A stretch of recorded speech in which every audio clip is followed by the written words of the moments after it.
heartbreak is the most fantastic motivator on the planet. When a lot of men message me and say they're heartbroken, I think that is the most fantastic mindset to be in to achieve things. Because there is that degree of revenge, and there is that degree of vengeance, and that can only be achieved through being so successful, so monumentally important that she can't forgive you. And also, you cannot even sleep. You can't even concentrate. Like, your whole mind's a mess. That's the perfect time to train. I only mention heartbreak all the time because I know it's a path every single young man goes through. There's up and down. There's rain and sunshine. You have to be that man who's going to go through it all. If you're a man who has a heartbroken, why did this happen? You have to know the why to prevent it from happening. You have to analyze the scenario and learn from it. When you look at your bad or your previous relationships with women that went wrong, you can sit there and go, okay, this all went wrong. What has she taught me? She taught me that I'm emotionally affectable. She taught me that if she ignores me, she gets more attention than if she's nice to me. You have to sit there and analyze all the lessons, and you have to implement. It's the same with absolutely everything. As a man, you have to be accountable for absolutely everything. Every single thing that happens is your fault. You made her leave you. You did. Whether you like it or not. You are the reason she became so cold. You are the reason she doesn't listen anymore. You are the reason she's so arrogant all 100%. Of a sudden. You are. You may not have identified why yet, but if you identify why, then you get into your next relationship healed and understanding what you did wrong and learn from. That's what you have to do. But most of these men don't want the self-accountability, and they want to blame the women. You have to blame yourself. I actually truly believe that women in their hearts, unless they're completely corrupted by society, women just want to love and be loved and feel safe. That's what they want. They want a man that they can look at and they truly know he makes the decisions and I trust him to make the decisions and I love him for that and I respect him for that. That's what they truly want. When a woman starts turning on you, it's usually because she doesn't trust you for some reason. She doesn't trust your judgment. If she starts to doubt your judgment, how can she truly love you? You're the protector. You're the provider. If a woman's gone cold on you, you have to sit there and go, okay, she doesn't trust my judgment. What have I done that made her doubt me? It's not her fault. It's your fault.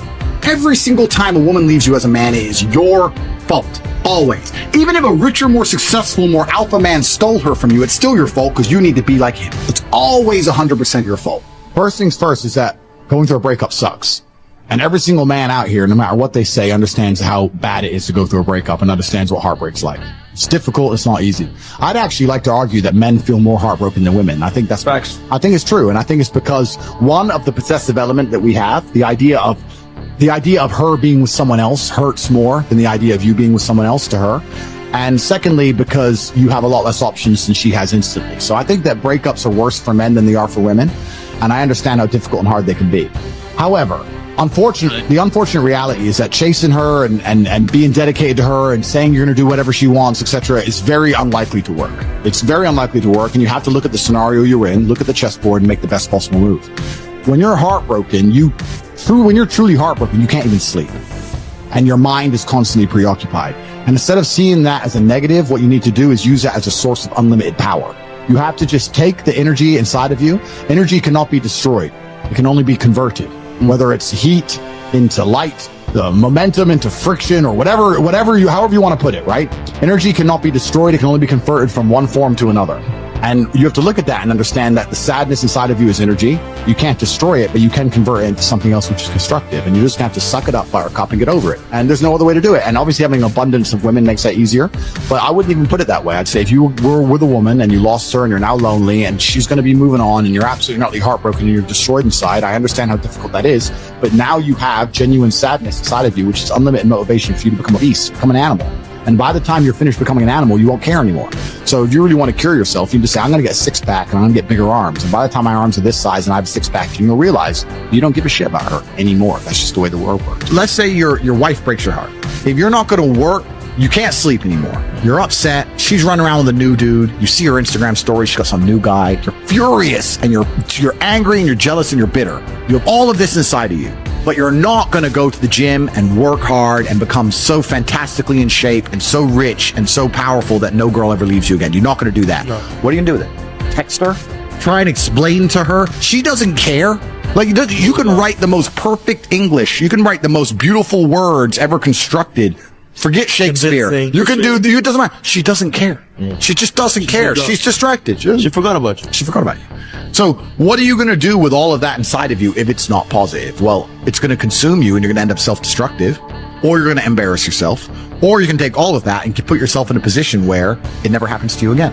Yeah. Those are the choices. So what's the most intelligent choice to make? Yeah. You know, I don't understand how many humans function in the world today. I don't get people who don't think like me. I don't understand it. I'm like, well, then how have you survived this long? Life is hard. Life is difficult. Maybe I've just been unlucky, which I don't believe in, but I've had so much trauma and bad events and negativity and stress and all these things that have happened to me. And I've used all of it to be monumentally successful. If I wasn't that way inclined with the workload that God put on my shoulders, I'd just be in a ditch somewhere. Like, I don't understand how people are functioning. If you're not thinking like me and you're going through life with any other mindset, you've been extremely fortunate that God smiled on you and allowed you to sit around most of the time doing jack shit, and you have yet to be punished for that. Yeah. I could never have lived that life. If I was a bit lazy or a bit, or I was a bit of a snake, or if I lied to people, I'd be dead by now. Yeah. Like, so a lot of these people are just absolutely and utterly blessed by God that they managed to go through life with such a non-competitive mindset and they're still breathing. Like, I don't understand how people can think any other way. Yeah. I've spoken to dudes and like, I had a bad couple months. Why? Oh, my girl left me. You've wasted months? You've wasted months? But the reason I'm the luckiest man on earth is because God has given me endless building blocks to build a superhero. He's given me endless power. He's given me endless motivation. What do we say? Yeah. He's given me I have endless sources of power. I can sit here right now and recall events that will prevent me from sleeping for 2 to 3 days. That gives me a superpower that other men do not have. They want to go to sleep. They're tired. I can stop being tired for days at a time. I can just have a thought. I can remember. I can sit, close my eyes, and use the power of my brain to vividly remember events, and I will not sleep for days. And when people come to me and say, oh, this happened, I'm really sad, or my heart broke, or this bad thing happened to me, I say, good.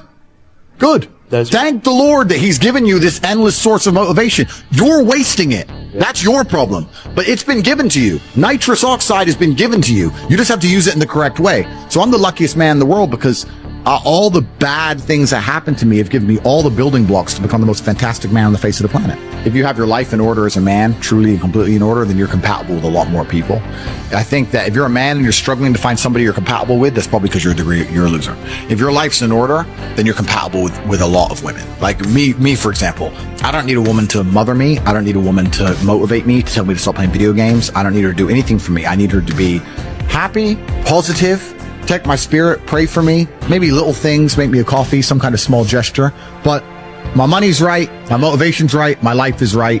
And if she is associated with me, by proxy, she's going to have a fantastic life. I can't fly on my jet and put her on an easy jet. Yeah. Like, she's going to end up on jets. She's going to end up in the 5-star hotels. She's going to end up not having to worry about money. She's going to end up in the best restaurants. Yeah. By proxy, she's going to have a very fantastic life. So you'll find that if your expectations of a woman are for her to be happy and you have a lifestyle that makes her happy, a lot of women are pretty happy, and you get along with basically all of them. It's kind of amazing how that works. It takes a very special type of character to still be dislikable in those kind of scenarios. Whereas if your life is less perfect or your reality is less impressive, then you need a girl who's happy to be bored, and then it becomes harder. The cowardice is they are afraid to lose her. Trump says it in his book, The Art of the Deal. If you're not prepared to walk away from the table, you cannot negotiate. And that is absolutely true in a relationship.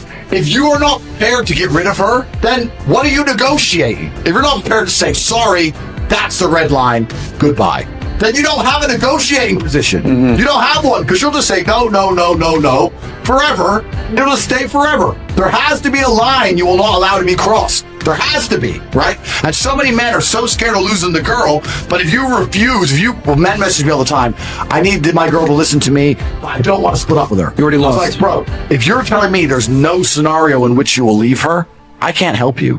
Because I have people message me all the time and they go, oh yeah, but it's easy for you to, you don't care. I say, no, incorrect. I will tell you right now on this podcast, I have walked away from women I loved with all my heart and women I missed for months, but I never told them and I never text them.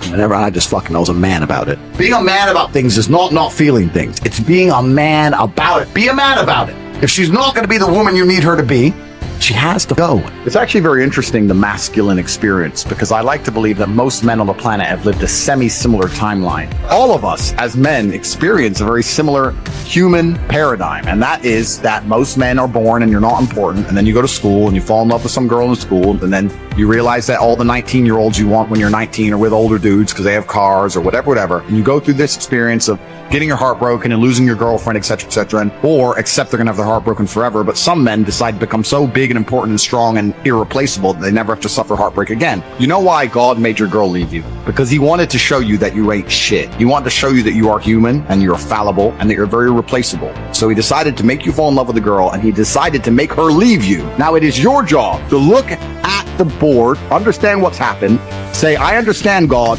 I deserve that. I'm glad she left me and I'm sad, and do something about it. Because if you refuse, if you ignore God's message, next time you fall in love, guess what he's going to do? He's going to make her leave you. Every single man out here, if you're upset that your girl's leaving you, God is reminding you that you aren't worth shit.